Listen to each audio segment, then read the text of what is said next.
तो नमस्कार दोस्तों, मार्केट में एक बड़ी तेजी के बाद थकावट होती है और वही थकावट मार्केट में देखने को मिल रहा है। ये देखिए 24,300 को लक्ष्मण रेखा की तरह ट्रीट किया। मार्केट दिन भर इसी रेंज में घूमता रहा, मात्र 7 पॉइंट की रैली हुई, यानी ना के बराबर मार्केट में कामकाज हुआ, उसी रेंज में मार्केट घूमता रहा। ये देखिए 24,415 तक भी गया, लेकिन वहां से फिर गिरावट हुई। निफ्टी बैंक में भी गिरावट हुई, लेकिन मामूली 41 पॉइंट का। गिफ्ट निफ्टी बता रहा 16 पॉइंट हम ऊपर खुलेंगे कल। ऐसे में जो सपोर्ट करने वाले शेयर थे वो थे Bajaj Finserv, Bajaj finance, Bharat electronic. Defence sector में 2 दिनों में 14% तक का रैली हुआ है। भारतीय एयरटेल, ये सारे दिग्गज थे जो मार्केट को सपोर्ट कर रहे थे। लेकिन गिरावट में जैसे कोल इंडिया हुआ, डॉक्टर रेड्डी जैसे शेयर थे जहां पे प्रॉफिट बुकिंग हो रही थी। अब मार्केट में क्या रणनीति अपनानी चाहिए? कल है बुधवार और मार्केट में क्या प्राइस सेटअप बैठ रहा है ये समझने की कोशिश करते हैं। इससे पहले वीडियो देख रहे हैं तो लाइक शेयर सब्सक्राइब कमेंट जरूर करें। ये देखिए मंथली चार्ट में आते हैं। सबसे पहले ये डेली चार्ट है, ये वीकली चार्ट है और ये मंथली चार्ट है। मंथली चार्ट में क्लियरली दिख रहा है 24,300 को एक लक्ष्मण रेखा की तरह ट्रीट किया जा रहा है और इसको पार जब तक नहीं करेगा, ये देखिए मल्टीपल टाइम यहाँ सपोर्ट जोन, ये सारा रेजिस्टेंस जोन है। 24,300 एक लक्ष्मण रेखा है, अभी तक यहाँ पे पॉजिटिव है, इसलिए मंथली को पॉजिटिव लेके चलते हैं। काफी बड़ी रैली पॉसिबल है अगर 24,300 को सस्टेन कर लेता है, यानी जो रेसिस्टेंस है वो अगर सपोर्ट बन जाएगा तो बड़ी रैली पॉसिबल है। वीकली बेसिस पे देखते हैं तो यहाँ पर भी देखिए मल्टीपल टाइम नीचे का अब लाइन देखिए, मल्टीपल टाइम सपोर्ट रेजिस्टेंस लिया है। 24,300 यहाँ पर भी एक लक्ष्मण रेखा है, यहाँ पर भी इसे पॉजिटिव लेते हैं। अभी तक यहाँ सिनेरियो काफी अच्छा है वीकली बेसिस पे भी। अब आते हैं डेली चार्ट। डेली चार्ट में भी देखिए 3-4 दिनों से ये मल्टीपल टाइम सपोर्ट और रेसिस्टेंस का खेल खेल रहा है और ये लेवल है 24,300, जिसे हमें नहीं भूलना चाहिए। बड़ी रैली पॉसिबल तभी है जब इस रेखा को पार कर ले।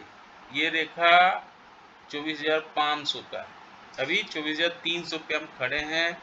ये भी एक पॉजिटिव साइन है डेली बेसिस पे जो हमें देखना चाहिए, पॉजिटिव रूप में लेना चाहिए। अब आते हैं इंट्राडे चार्ट में। इंट्राडे चार्ट में कैसे मार्केट रिएक्ट कर रहा है और किस तरह से इसे पढ़ा जा सकता है। यहाँ पे क्लियरली दिख रहा है 24,335 और इसके ऊपर अगर निफ्टी निकलता है तो बड़ी रैली पॉसिबल है, लेकिन 24,335 को पार करना होगा सबसे पहले। इसके लिए फिबोनाची रिट्रेसमेंट का यूज करते हैं तो कुछ लेवल्स समझ में आएंगे। वो लेवल्स क्या है ये देखिए। फिबोनाची रिट्रेसमेंट का 50% का लेवल है 24,000 पे, तो 24,000 एक बड़ा सपोर्ट है। अभी खड़ा है 24,300 पे, 61% के नीचे और 50% के ऊपर।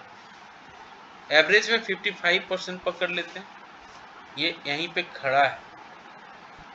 तो 24,335 पे खड़ा है, फ्लैट कारोबार बोल रहा है, कल होने का संकेत दे रहा है गिफ्ट निफ्टी। अब यहाँ पे अगर पॉजिटिव कैंडल बनाती है एटलीस्ट 1 आवर के चार्ट में और उसके हाई को निकालती है, 1 आवर थोड़ा लंबा हो जाता है, अगर 30 मिनट्स के चार्ट में भी निकालते हैं, 30 मिनट्स के टाइम फ्रेम पे अगर पॉजिटिव कैंडल बनाता है उसके हाई को निकालता है, तो पहला जो रेसिस्टेंस एरिया रहेगा वो रहेगा 24,000। ये जो यहाँ से हाई निकला था इसका 24,462, 462 को हम 460 भी लिख सकते हैं और इसके ऊपर अगर थोड़ा सा राउंड फिगर पकड़ ले तो 24,500 पहला ये रेसिस्टेंस एरिया है। और अगर इसको पार कर लेता है तो फिर बड़ी रैली मार्केट में देखने को मिल सकती है। लेकिन मार्केट थोड़ा सहमा सहमा है, कभी भी कुछ भी हो सकता है, इसलिए मार्केट में लग रहा है कि थोड़ी सी सुगबुगाहट है, एक शांत माहौल बना के रखा हुआ है। In case of negative candle बनता है 30 मिनट्स के टाइम फ्रेम पे और उसका लो को तोड़ता है तो नीचे की ओर भी मार्केट मूव कर सकता है। बड़ी रैली वन वे हुई है, तो यहाँ पे पहला सपोर्ट लेने के लिए तैयार है ये, और ये सपोर्ट होगा हम सभी जानते हैं 24,000 का, जो मार्केट फिबोनाची रिट्रेसमेंट का 50% का लेवल है। और अगर इसको भी तोड़ देता है तो इसका जो लो था 23,800, ये यहाँ तक भी जा सकता है। इनके तो 75 पॉइंट का गैप अप या गैप डाउन होती है, तो आधे घंटे कैंडल के हाई आधे घंटे कैंडल के लो को मार्क कर लेंगे, फिर जिस दिशा में मार्केट मूव करेगा उस हिसाब पे ट्रेड लेंगे, अच्छा रिसीवार्ड बैठ सकता है। अब आते हैं निफ्टी बैंक पे। अभी तक सिनेरियो सही है, 55,391 पे खड़ा है, 56,000 जाने की तैयारी कर रहा है, तो इससे हम पॉजिटिव लेते हैं मंथली चार्ट पे निफ्टी बैंक को। वीकली चार्ट में भी देखेंगे 55,391 पे खड़ा है, ये भी पॉजिटिव है। एक बड़ी रैली तभी पॉसिबल है जब 56,000 के ऊपर ये निकल जाए, तब मार्केट में एक बड़ी रैली दिख सकती है। डेली बेसिस पे देखेंगे, यहाँ पे ये लाइफ टाइम हाई बनाया 56,100, अभी 55,391 पे खड़ा है। यहाँ पर भी एक लक्ष्मण रेखा है, मल्टीपल टाइम देखिए सपोर्ट रेसिस्टेंस दिख रहा है इस एरिया पे, तो इसके ऊपर भी यहाँ पॉजिटिव है, दिख रहा है सारा कुछ अच्छा ही दिख रहा है। 1 आवर के चार्ट में आते हैं, चीज़ें अच्छी से समझ में आएंगी, इसीलिए फिबोनाची रिट्रेसमेंट का यूज करते हैं। तो यहाँ पे आपको कुछ लेवल्स निकलेगा, और वो लेवल्स क्या कहना चाहते हैं। 55,391 पे खड़ा है, इसके ऊपर अगर ये पॉजिटिव कैंडल बनाता है एटलीस्ट 30 मिनट्स के टाइम फ्रेम पे, और इसके हाई को निकालता है, तो 56,000 जाने से इसको कोई नहीं रोक पाएगा, और 56,000 के बाद फिर ये तूफान बन सकता है, ये rocket. In case of negative candle बनता है 30 मिनट्स के टाइम फ्रेम पे और उसके लो को तोड़ता है, तो पहला सपोर्ट एरिया रहेगा उसका ये वाला कैंडल, यह 54,600 एक मेजर सपोर्ट एरिया है।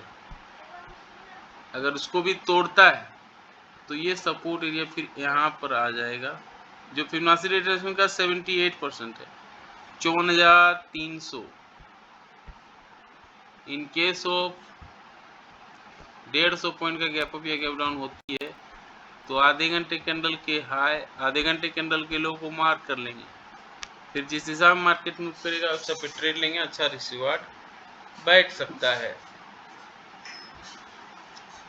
फटाफट आते हैं निफ्टी ऑप्शन चेन पे, क्या मार्केट कहना चाह रहा है। कॉल राइटर कहाँ सबसे ज़्यादा खड़ा है, तो 2,20,000 कॉन्ट्रैक्ट दिख रहा है 24,500 पे, तो कॉल राइटर के हिसाब से 24,500 जा सकता है, ये एक रेसिस्टेंस एरिया रहेगा। पुट में सबसे ज़्यादा लोग पुट बाय करके रखा है 24,300 पे, तो 24,300 एक सपोर्ट, 24,500 एक रेसिस्टेंस की तरह काम कर रहा है। बैंक निफ्टी में आते हैं, कहाँ सपोर्ट कहाँ रेसिस्टेंस दिखेगा, तो यहाँ पे सबसे ज़्यादा दिख रहा है, ये देखिए 27,000 कॉल राइटर खड़ा है 56,000 पे, यानी 56,000 एक रेसिस्टेंस की तरह काम करेगा। पुट राइटिंग सबसे ज़्यादा दिख रहा है 28,000 पे 55,500, और इसके बाद 55,000 पे 30,000 कॉन्ट्रैक्ट है। 55,000 एक रेसिस्टेंस, 56,000 एक रेसिस्टेंस, 55,000 एक सपोर्ट की तरह काम कर रहा है। अब देखिए कल के वीडियो में हमने डिस्कस किया था FI दोनों बाय कर रहे हैं, यानी गवर्नमेंट ने कह दिया दोनों को बाय करो, DI को तो बोल ही सकता है और FI को भी शायद बोल दिए, दोनों में बाइंग आ रही है, ये अच्छी बात है इकोनॉमी के लिए। अब आते हैं इंडिया वीक्स पे। इंडिया वीक्स देखिए 17.37 पे आ गया, ये थोड़ा अनकंफर्टेबल है, और मार्केट देखिए गिरा तो 0.84 पे आ गया है पुट को, ये भी एक अच्छी साइन। तो सारे बिंदुओं पे हमने डिस्कस करा। कैसा लगा जानकारी, लाइक से सब्सक्राइब करके जरूर बताएं। मिलते हैं किसी और वीडियो में, तब तक के लिए जय हिंद, वंदे मातरम।